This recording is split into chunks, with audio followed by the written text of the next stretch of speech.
2 साल से ज्यादा का वक्त बीत गया, ना तो यूक्रेन रशिया के हाथ आया, ना यूक्रेन हार मानने के लिए तैयार है। हमास को भी इजरायली आईडीएफ 3 महीने से लताड़ रही है। इधर हमारे यहाँ तो पीओके यानी पाक ऑक्युपाइड कश्मीर की जनता भारत में विलय होने के लिए तिल मिला रही है। लेकिन इसी बीच यूट्यूब की दुनिया में एक और जंग छिड़ गई। यह जंग है भारत के दो बड़े मोटिवेशनल स्पीकर्स के बीच।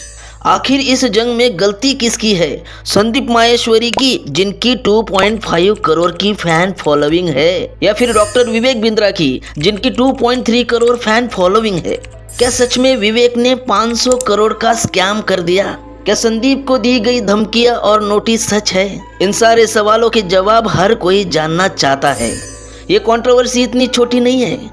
दोनों के सब्सक्राइबर अगर मिला ले तो एक कंट्री तैयार हो जाएगी। मैं आज यह बिल्कुल नहीं कहूँगा कि कौन सच है और कौन झूठ, कौन गलत है और कौन सही। इस वीडियो में इन सवालों पे चर्चा होगी जो 11 दिसंबर से आपके दिमाग में चल रहे हैं। तो सबसे पहला सवाल जानने से पहले इसके पीछे की थोड़ी कहानी जाननी जरूरी है। हालांकि हुआ क्या, 11 दिसंबर 2023 को संदीप माहेश्वरी के चैनल पे एक वीडियो अपलोड होती है। ये वीडियो उनके ही सेशन की होती है जिसमें दो लड़के संदीप को बताते हैं कि उनके साथ बहुत बड़ा स्कैम हुआ है। इस पर संदीप जब सवाल करता है कि किसने करवाया है, फिर वह लड़का कहता है कि यह स्कैम भारत के सबसे बड़े मोटिवेशनल स्पीकर और यूट्यूबर ने करवाया है। उन लड़कों ने नाम तो नहीं लिया, लेकिन जाने अनजाने में यह बात विवेक बिंद्रा की ही हो रही थी।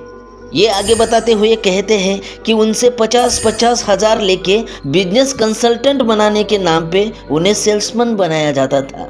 उसके अगले ही दिन संदीप ने एक कम्युनिटी पोस्ट शेयर की और उसमें खुलकर विवेक बिंद्रा का जिक्र किया। संदीप इसमें लिखते हैं कि उन्हें धमकियां मिली, बार बार वीडियो हटाने का बोला गया, उनके घर पे 2-3 आदमी भी आए थे।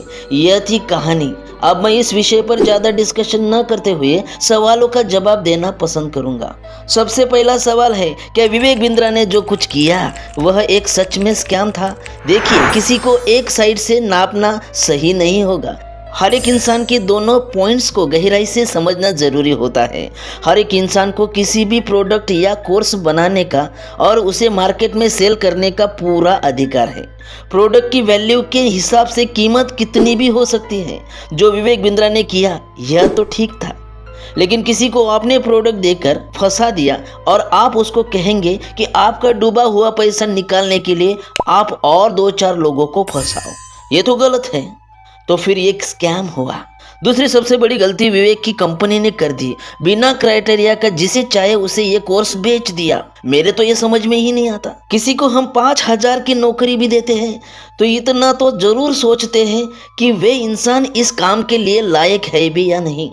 आपने लाखों लोगों को इस कोर्स को बेच भी दिया हो तो ऐसा तो नहीं है कि हर एक आदमी इसमें सक्सेस हो जाए। आप 500 और 1000 लेकर 1-2 दिन में कुछ सिखा रहे हो, अगर इसे कुछ फायदा ना हो तो इसकी कोई दिक्कत नहीं। अगर आप लोगों को लाखों रुपए चार्ज करके अगर कुछ भी नहीं दे रहे तो फिर दिक्कत है। ये विवेक की कंपनी का सबसे घटिया क्राइटेरिया है। जो लोग इस कोर्स को परचेस कर रहे हैं वह तो सारे करोड़पति या लखपति तो नहीं होंगे। किसी ने पैसा उधार लेकर तो किसी ने कर्जा लेकर या माँ बाप की जमा पूंजी लगाकर ये खरीदा होगा। इनमें से अगर कुछ लड़के सक्सेस भी हो जाए, लेकिन हर एक हो सकता है क्या? अगर हर एक सक्सेस नहीं होगा तो कंपनी पे असर पड़ना ही पड़ना है। आपको क्या लगता है, कौन सही है, संदीप माहेश्वरी या विवेक?